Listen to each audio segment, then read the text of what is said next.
Assalamualaikum warahmatullahi wabarakatuh. Saya Siti Sarah Sumarni dengan NPM 0371180031. Di sini saya akan menjelaskan tentang cara menghasilkan bunyi dari alat musik maupun benda-benda sekitar. Sebelumnya ada yang tahu nggak sih bunyi itu apa?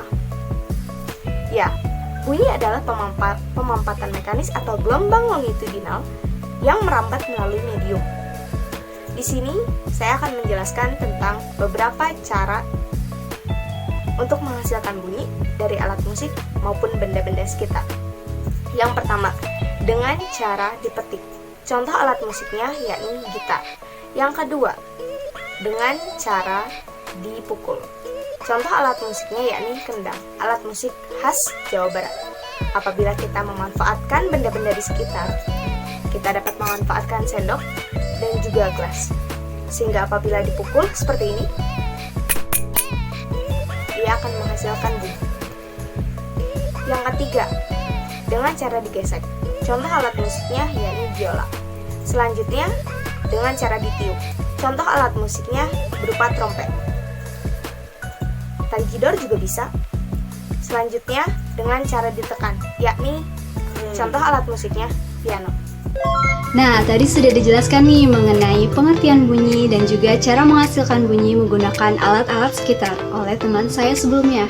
Sekarang giliran saya, Ayunun Dalila, untuk menjelaskan mengenai pengertian sumber bunyi dan juga memberikan contohnya.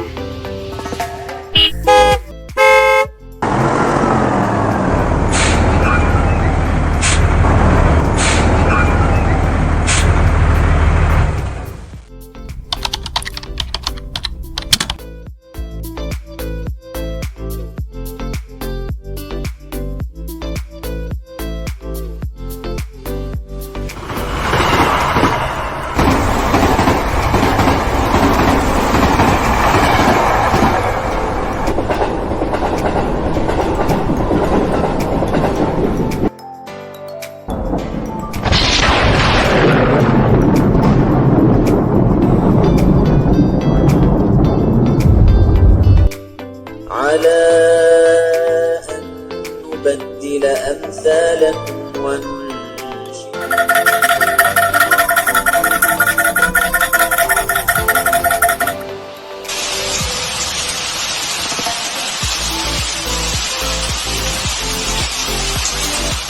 Baik, tadi sudah jelaskan materi sebelumnya oleh kedua teman saya, dan sekarang saya Yunita Salma akan menjelaskan tentang faktor yang mempengaruhi perbedaan bunyi dan sifat-sifat perambatan bunyi.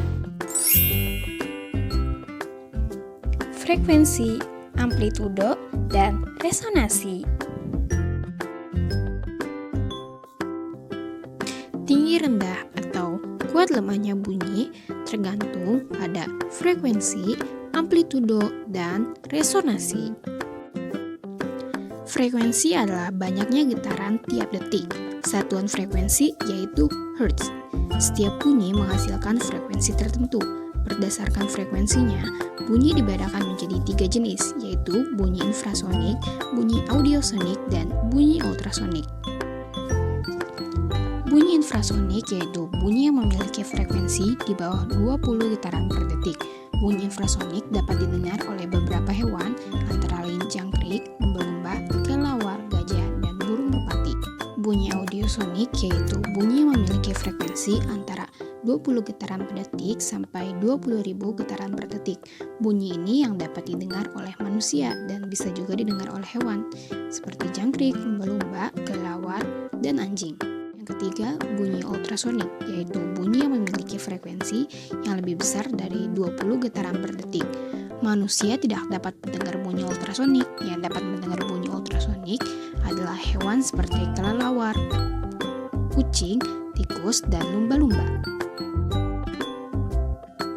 Amplitudo adalah simpangan maksimum dari suatu gelombang yang akan mempengaruhi kuat lemahnya bunyi. Semakin besar energi yang dipancarkan oleh suatu sumber getar, maka semakin kuat bunyi yang didengar. Resonansi merupakan peristiwa ikut bergetarnya sebuah benda disebabkan getaran dari benda lain yang mempunyai frekuensi yang sama atau mempunyai frekuensi dengan nilai yang merupakan kelipatan bilangan bulat terbuat dari frekuensi benda tersebut. Contoh yang paling mudah untuk terlihat adalah apabila kita membuka beduk pada satu sisi, maka pada sisi yang lainnya pun akan turut bergetar sehingga menciptakan bunyi yang lebih keras. Sifat-sifat bunyi.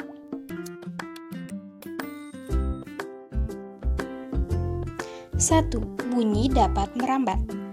Bunyi merambat memerlukan medium atau wadah perambatan bunyi atau gelombang suara akan terjadi jika ada mediumnya, baik medium padat, cair, ataupun gas.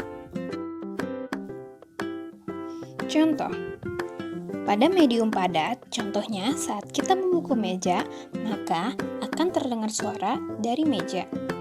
Lalu, untuk medium cair, contohnya adalah dengan menggunakan corong yang dicelupkan di atas ember yang berisi air, lalu mengetuk ember dengan batu, dan kita mendengarkan melalui corong tersebut. Bisa dilihat pada contoh gambar yang ada. Yang terakhir adalah medium gas ataupun udara. Contohnya, pada suara lonceng yang terdengar dari kejauhan karena suara merambat melalui udara. Bunyi juga tidak dapat merambat di dalam ruang hampa, sebab ruang hampa tidak memiliki medium untuk menghantarkan bunyi. 2. Bunyi dapat dibiaskan. Teman-teman tentunya pernah mendengar suara petir, bukan? Ternyata, suara petir di malam hari akan terdengar lebih keras dibandingkan siang hari. Hal tersebut dikarenakan udara di permukaan lebih panas saat siang hari dibandingkan malam hari. Sehingga kerapatan udara di siang hari jadi lebih renggang daripada di malam hari. Maka perbedaan kerapatan udara inilah yang menjadi penyebab bunyi dapat dibiaskan. 3. Bunyi dapat dipantulkan.